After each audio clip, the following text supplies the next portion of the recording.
Henry, James, and Gordon were miserable. They had been shut up for several days for being naughty and longed to be let out again. At last, the Fat Controller arrived. "I hope you are sorry," he said, "and understand that you are not so important after all. We have a new tank engine called Percy who helps pull coaches, and Thomas and Edward have worked the main line nicely. But I will let you out now if you promise to be good." "Yes, sir," said the three engines, "we will." "That's right, but please remember that this no shunting nonsense must stop." He then told Percy, Edward, and Thomas that they could go and play on the branch line for a few days. And they ran off happily to find Annie and Clarabelle at the junction. The two coaches were so pleased to see Thomas again. Edward and Percy played with trucks. "Stop, stop, stop," screamed the trucks as they were pushed into their proper sidings. But the two engines laughed and went on shunting till the trucks were tidily arranged.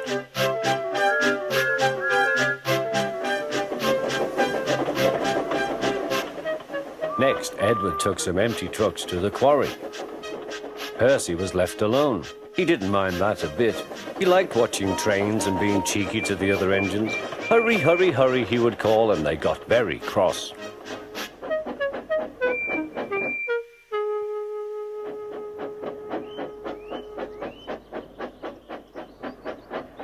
After a great deal of shunting, Percy was waiting for the signalman to set the point so that he could get back to the yard.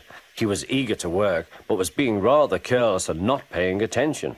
Edward had warned Percy, "Be careful on the main line. Whistle to the signalman you are there." But Percy didn't remember to whistle, so the busy signalman forgot him. Percy waited and waited. The points were still against him, so he couldn't move. Then he looked along the main line. Peep, peep! He whistled in horror, for rushing straight towards him was Gordon with the express. "Oh!" groaned Gordon. "Get out of my way!"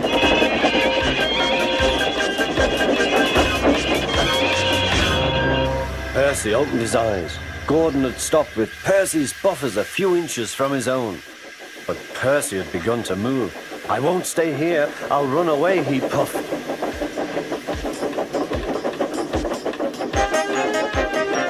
He went straight through Edward's station and was so frightened that he ran right up Gordon's hill without stopping.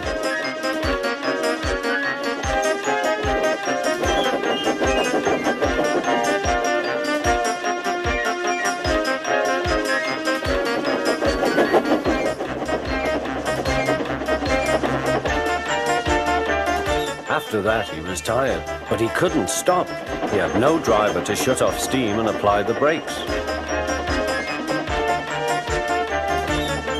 "I want to stop, I want to stop," he puffed. The man in the signal box saw Percy was in trouble, so kindly set the points. Percy puffed wearily onto a nice empty siding, ending in a big bank of earth. He was too tired now to care where he went. "I want to stop. I want to stop. I have stopped," he puffed thankfully.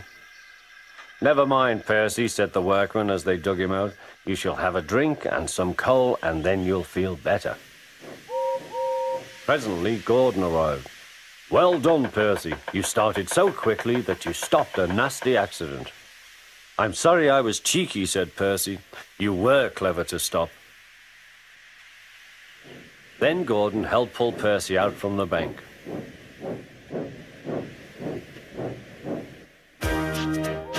Percy is still cheeky because he is that sort of engine, but he is always most careful when he goes on the main line.